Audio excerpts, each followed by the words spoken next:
5 రోజుల్లో పోలింగ్ జరగనున్న ఆంధ్రప్రదేశ్పై కేంద్ర ఎన్నికల సంఘం మరోసారి కొరడా జుల్పించింది.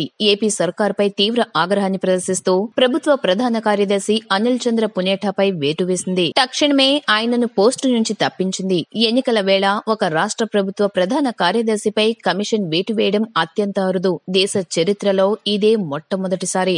ఏపీలో ఎన్నికల నిర్వహణలో పునేఠాకు ప్రత్యక్ష సంబంధం లేనప్పటికీ ఎన్నికల కమిషన్ ఆయనను బదిలీ చేయడం గమనార్హం. పునేఠా స్థానంలో సీనియర్ ఐఏఎస్ అధికారి ఎల్వి సుబ్రహ్మణ్యంను సీఎస్ గా నియమిస్తూ కమిషన్ శుక్రవారం రాత్రి ఏకపక్షంగా ఉత్తర్వులు జారీ చేసింది. సాధారణంగా ఒక అధికారిని బదిలీ చేయాలని నిర్ణయించినప్పుడు కమిషన్ ఆ మేరకు రాష్ట్ర ప్రభుత్వానికి ఆదేశాలిస్తూ మరో అధికారి నియామకం కోసం 3 సభ్యుల పేర్లతో ప్యానెల్ ను పంపాల్సిందిగా కోరుతుంది. అయితే ఈసారి ఏకంగా ప్రభుత్వ ప్రధాన కార్యదర్శినే బదిలీ చేయడంతో ప్యానెల్ కోసం అడగకుండా సర్వీస్ లో అందరికంటే సీనియర్ గా ఉన్న ఎల్విని సీఎస్ గా నియమించింది. పునేఠాను ఎన్నికలతో ప్రత్యక్షంగా పరోక్షంగా ఎలాంటి సంబంధం లేని విధుల్లో ఉంచాలని, ఎల్వి శనివారం ఉదయమే బాధ్యతలు స్వీకరించాలని ఈసీ ఆదేశించింది. ఎన్నికల వేళ ఏపీలో కమిషన్ జోక్యంతో జరిగిన 6వ బదిలీ ఇది.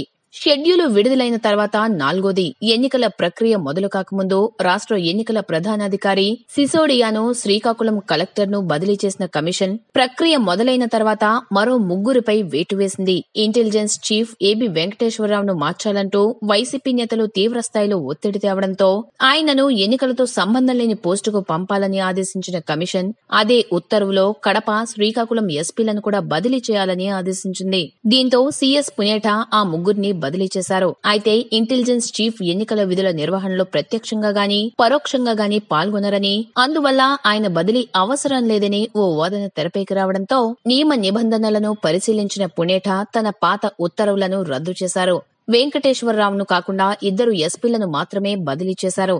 ఇది ఈసీ ఆగ్రహానికి కారణమైంది. తమ ఆదేశాలను ఎందుకు పాటించలేదంటూ సీఎస్ ను ఈసీ వివరణ కోరింది. తన చర్యను సమర్థించుకుంటూ పునేఠా పంపిన వివరణతో సంతృప్తి చెందలేదు. ఢిల్లీ వచ్చి సంజయ్షి ఇవ్వాలని ఆదేశించింది. 2 రోజుల క్రిందట పునేఠా ఢిల్లీ వెళ్లి కమిషన్ ముందు హాజరయ్యారు. నిబంధనల ప్రకారం ఇంటెలిజెన్స్ చీఫ్ ఈసీ పరిధిలో లేరు.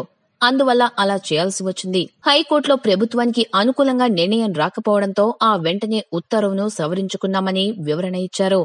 దీంతో కమిషన్ సంతృప్తి చెందిందనే పునేఠా భావించారు. శనివారం ఉదయం రాష్ట్ర ప్రభుత్వ ఉగాది పురస్కారాల ప్రధాన కార్యక్రమానికి ఆయన ముఖ్య అతిథిగా హాజరవుతున్నట్లు అధికారిక ప్రకటన కూడా వెలువడింది.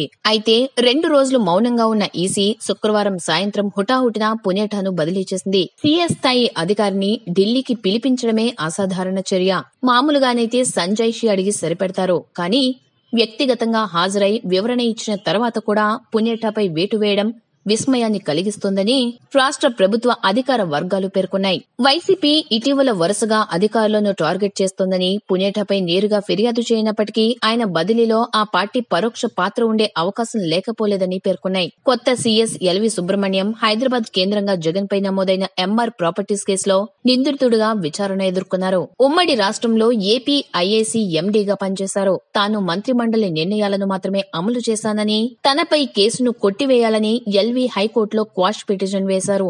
దీన్ని అనుమతించిన హైకోర్టు 2018 జనవరి 4న ఎల్విపై కేసును కొట్టివేసింది. దీన్ని సీబీఐ సుప్రీంకోర్టులో సవాల్ చేసింది.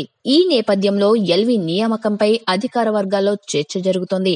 వైఎస్ హయాంలో ఎల్వి కీలక పదవులు నిర్వర్తించారు. అనుకూల అధికారిగా ఆయనపై ముద్ర ఉంది అని అధికార వర్గాలు గుర్తు చేసుకుంటున్నాయి.